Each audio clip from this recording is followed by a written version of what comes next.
Let us see how to use ThinkStudio to run macro in Excel. Drag and drop execute Excel macro action from activities. Stitch all action nodes into a task workflow.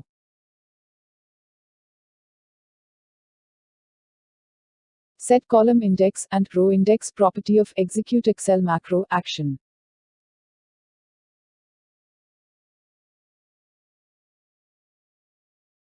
Set sheet name and workbook name property of execute Excel macro action.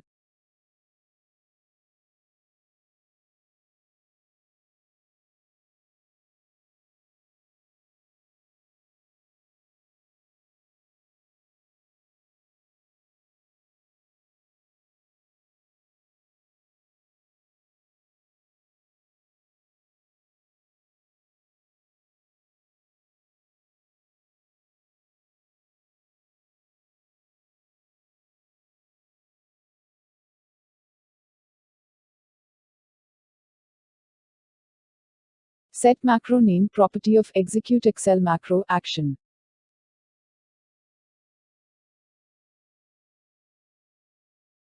Click Run button from toolbar. You can see the task is executed successfully.